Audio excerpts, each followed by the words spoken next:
કેમ છો ફ્રેન્ડ? જય શ્રી કૃષ્ણ. હું કિરણ ભાંસુરિયા, કિરણ કિચન સ્ટુડિયોમાં આપનું સ્વાગત છે.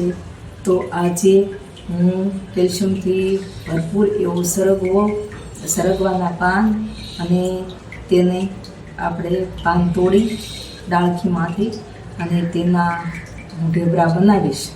તો આપણે એ ઢેબરાને નાસ્તામાં પણ ચા જોડે ખાઈ શકીએ.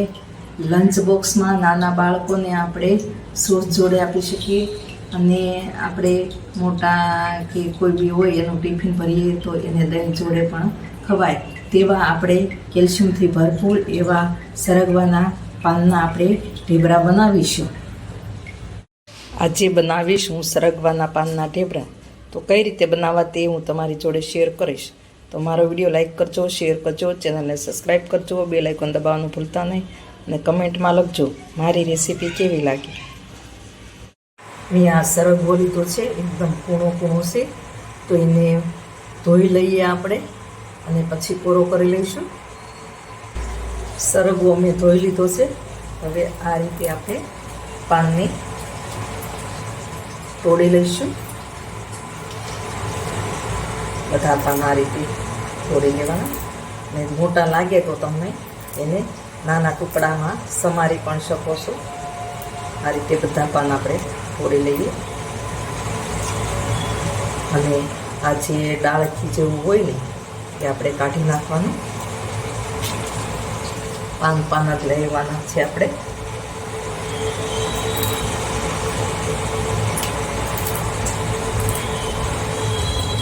આ રીતે આપણે બધા પાન તોડી લઈશું. હવે આપણે પાન બધા તોડી લીધા છે તો આપણે એમાં ઝીણો રોટલીનો લોટ નાખીશું,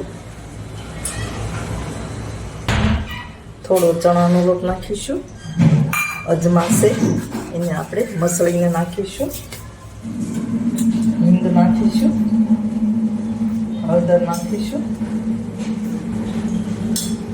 લાલ મરચું નાખીશું. તમે લીલું મરચું પણ નાખી શકો.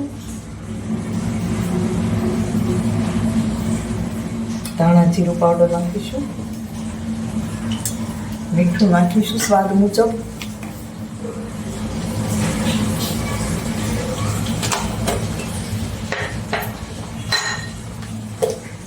હવે મોણ માટે તેલ નાખીશું.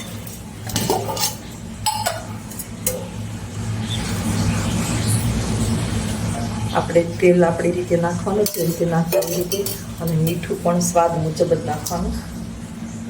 બધું મિક્સ કરી લઈશું.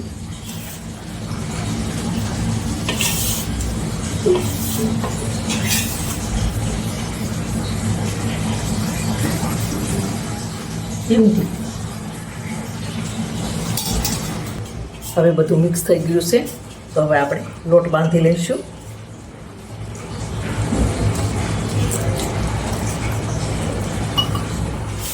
તમે દહીં નાખીને બાંધો હોય તો પણ બાંધી શકો છો.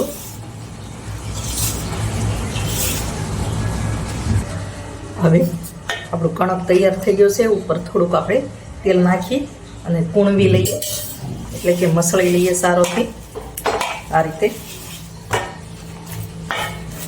અને તમારે 5-1 મિનિટ રેસ્ટ આપવો હોય તો આપી શકાય. જે આપણે લોટને રેસ્ટ આપ્યો હતો એમાંથી આપણે થેપલા બનાવીશું, એટલે કે ઢેબરા બનાવીશું. સરગવાના પાનના ઢેબરા બનાવીશું. મેં આ લુવો લીધો છે તો હવે આપણે એના ઢેબરા વણી લઈશું. ને ગેસ ઉપર મેં લોઢી ગરમ થવા મૂકી દીધી છે.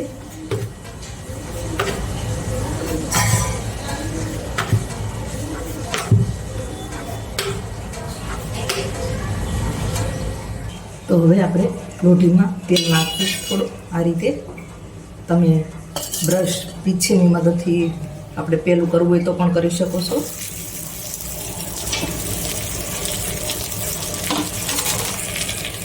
હવે આપણે પલટાવી લઈશું. હવે ફરીવાર આપણે તેલ નાખીશું.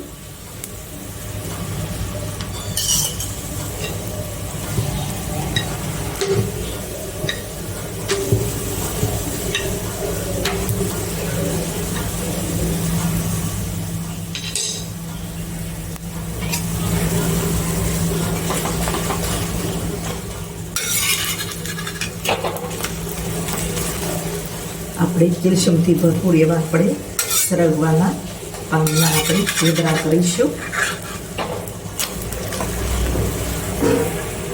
હવે આપણે કાઢી લઈશું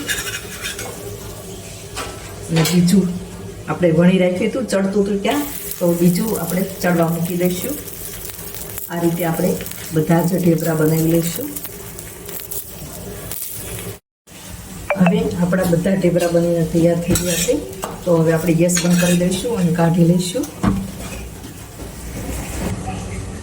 તો આ રીતે આપણા બધા ઢેબરા બનીને તૈયાર થઈ ગયા છે. તો તમે પણ બનાવજો.